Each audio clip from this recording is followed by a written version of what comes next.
Louisiana fishermen and seafood harvesters are considering legal action over an oil spill offshore near Grand Isle. The spill forced the closure of oyster beds, and many fishermen say that customers are concerned that their product may be contaminated. Christina Jensen traveled to Dulac to see how coastal communities are being impacted. Fishermen and seafood harvesters along Louisiana's coast are facing new uncertainty after a mechanical failure offshore released more than 30,000 gallons of crude oil into Gulf waters. The spill originated at the Louisiana offshore oil port, about 18 miles off Grand Isle, a key hub for transporting crude oil between offshore tankers and U.S. refineries.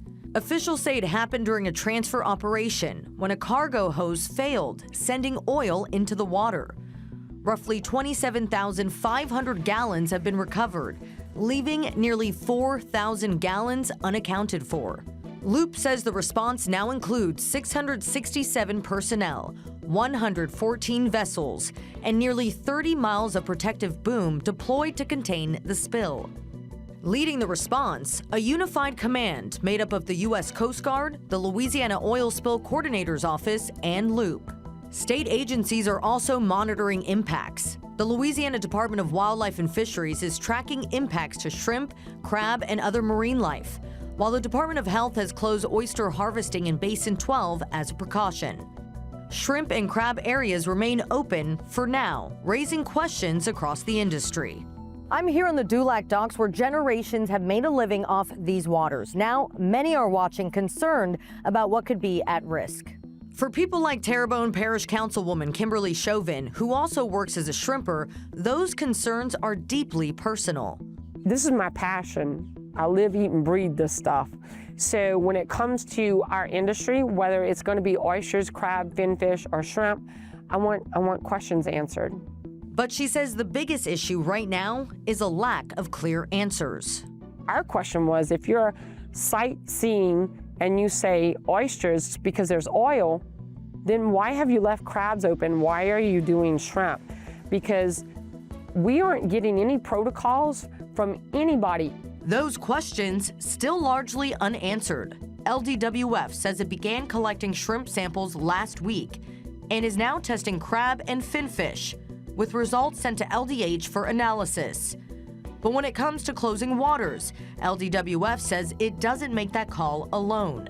In a statement, the agency says it can only act if there's an imminent threat to the resource, adding that oil spills rarely pose that kind of risk to fisheries.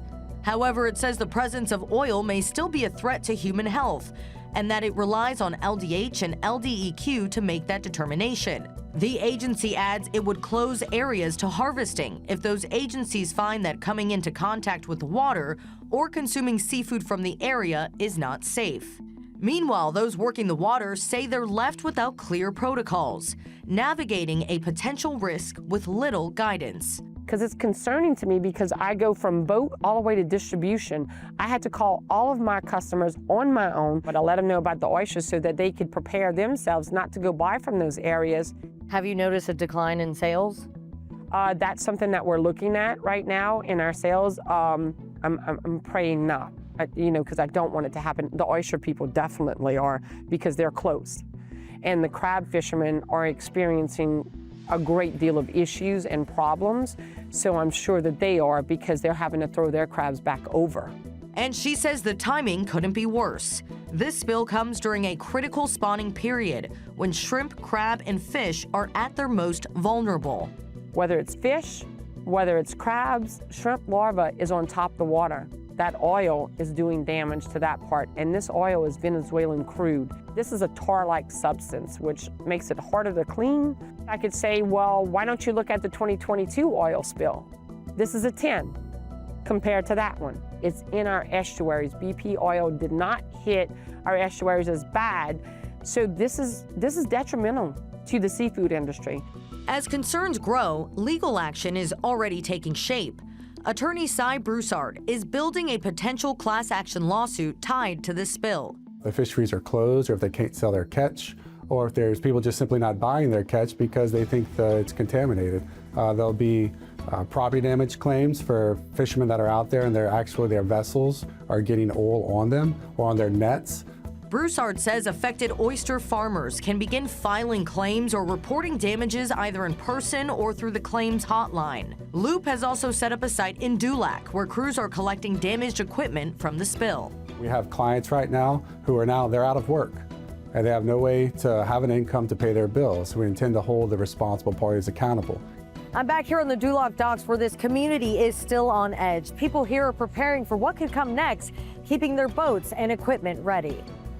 Because in a place where life depends on water, even uncertainty can threaten an entire way of life. We reached out to the Louisiana Department of Health, and the agency says the wildlife and fisheries agents are patrolling the waters to ensure that no oysters are harvested during the closure. Those oyster beds will remain closed until testing confirms the seafood is safe.